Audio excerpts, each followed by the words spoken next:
สวัสดีทุกคนเมื่อนี้ลุงอึ่งมาถ่ายทงไห่ทงนาเด้ออยู่แถวป่าดงเนาะมาเก็บเห็ดแต่ว่าบ่ได้เห็ดดอกพี่น้องเนาะเด้อเนาะได้เห็ด4-5 ดอกเพราะว่าคนหาเนี่ยเนาะลุงอึ่งก็เลยมาถ่ายบรรยากาศเด้อให้พี่น้องได้เห็นเนาะแถวนี้ก็สิมีให้นา2-3ให้นี่แหละเนาะพี่น้องเนาะทางด้านลุ่มเนาะตัวนี้ก็จะเป็นขายเขาแต่ว่ามันขาดแล้วเนาะขาดแล้วบางส่วนคนแห้งๆฮะเนาะคนแห้งแล้วก็คนบ่หยุดเลยเนาะตลอดเบิดอาทิตย์เนาะที่ว่าคนบ่หยุดก็น้ำเฮ็ดให้คันท้ายเนาะล้นเนาะพี่น้องล้นเนาะด้านป่าหาเฮ็ดเฮาด้านนั้นเนาะพี่น้องปกติก็สิได้อยู่ดอกแต่ว่าฝนตกดุมันบ่ได้แดดแล้วก็บ่มีเห็ดพี่น้องเห็ดบ่เกิดเนาะโอ้ดอกไม้ยังสวยแท้พี่น้องเนาะใครฮู้พี่น้องคอมเมนต์มาเลยเด้อนี่ดอกอันนี้สวยๆงามเนาะ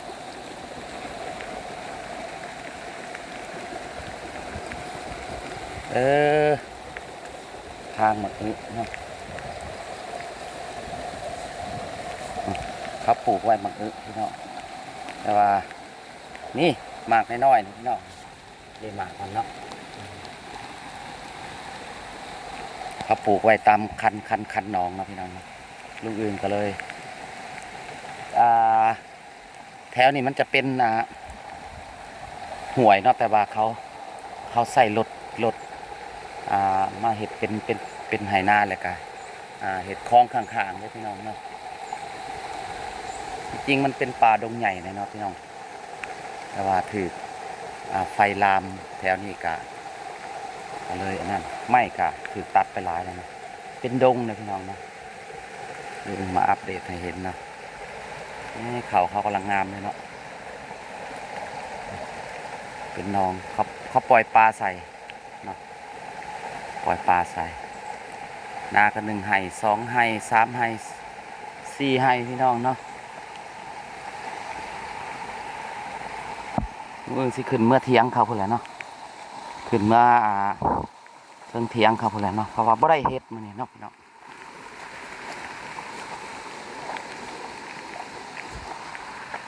เฮ้ยตักแตนเนาะ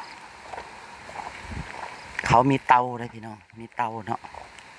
นี่เตาเขาโอ้ยานางหลายเลยมีเตาเผาถ่านพี่น้องเผาถ่านนี่ด้านหน้าเตาอันนี้นั่นด้านหน้าเตาตัวนี้เตาเนาะโอ้ยมันสิลุแล้วนี่เนาะเพราะว่ามันซึมน้ำฝนซึมเนาะแบะขึ้นแม่นี่นะมีหอยแบะหอยยังขึ้นเดี๋ยวเตาถ่านครับพี่น้องเขาขวัดแล้วเนาะขวัดแล้วด้านในเป็นโพรงคักๆเนาะแต่ว่าเขาขวัดแล้วเนาะไม่เผาถ่านหลายเขาสิขึ้นเมื่อไป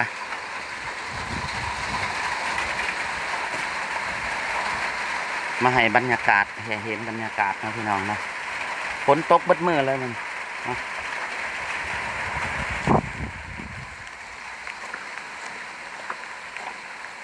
ทางเทิงนี่ก็มีน้องใหญ่เขาปล่อยปลานะพี่น้องเขาปล่อยปลาได้เนาะโอ้ยกองคอยสิเป็นอะไรได้เนาะเด็กพี่น้องเนาะโอ้ด้านในพอเลยบอนคึมพอแหละบอนเทียงครับพี่น้องเนาะผมเย็นดียามแรงยามห่อนยามยังนี่เนาะเขาก็มาขุดแมงขนูนขุดจิรอเนาะฝนบ่ตกกะพอได้กินอยู่ได้พี่น้องเลยเนาะน้องใหญ่เลยปลาหลายพี่น้องเลยถ้ายามฝนตกใหม่แถวนี้พี่น้องเนาะแถวโอ้ยหลายพี่น้องเนาะปีนี้ออกหลายปีนี้ได้เนาะแต่ว่าเขาจะขุดขุดยามนี่เลยพี่น้องเลย ขุดยามนี่แหละขุดอื่นเนาะมีเตาอีก1เตาเลยเตาถ่านเขาอยู่เทิงกันเนาะโอ้ยกกมะคอมเขาบักกกมะคอมทับทางพี่น้องดีกซะก่อน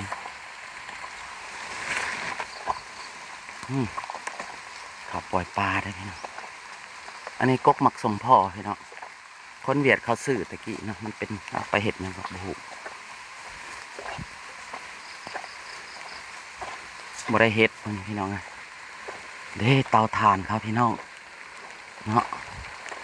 นี่ใหม่เขาเอาลงเขาขวัดแล้วพี่น้องเขาขวัดแล้วเนาะเด็เนาะโอ้มีแบะนอนอีกเนาะมันผิวพี่น้องเขายังบ่อนั่นแหละแต่ว่าเขาอัดว่าบ่ลึกเขากำลังดังนะเนี่ยมีหอยผิวแล้วพี่น้องดูดิมีหอนควันออกนี่เนาะตอนนั้นสิบอกเขามาอัดตัวแบะมันตากฝนบ่ได้เพิ่นหมักอยู่แบบนี้ได้อุ่นๆแบบนี้เขายังดังไฟใส่อยู่พี่น้องเลยซุ้มไฟอยู่เนาะเจ้าแบะน้อยเขามีบ่อนอุ่นนะพี่น้องเนาะเขาก็จะนอนแบบสบายๆเลยไปเขาก็จะเมื่อเที่ยงดิเห็ดเขาเห็ดรวมแนวละดอก2 ดอกเนาะทั้งเทิงนี่ก็มีไหหน้าพี่น้องเสียงเด็กน้อยกิ๊กกากแล้วมันเป็นนาดินทรายกับบ่ค่อยงามเขาแถวนี้เนาะปีกายเนี่ยเขาได้แต่40 สอบเนาะเขาหน้าร้ายได้แต่ว่าได้แต่40 สอบเนาะเด็กเถียงเขาเนาะ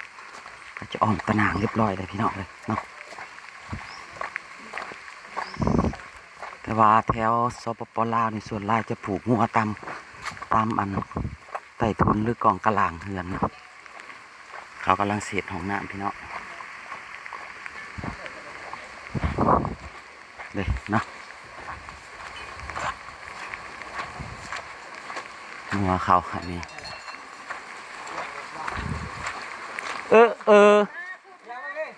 อันยังล่ะปลาเห็ดยังเนาะเขากำลังกินเข่าพอดีเหมาะเลยพี่น้องเขาสิกินเข่าน้ำเข่าปลาแบะพี่น้อง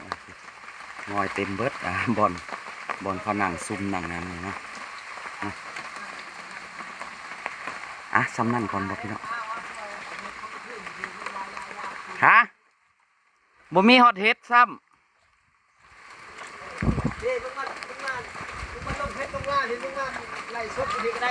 ใส่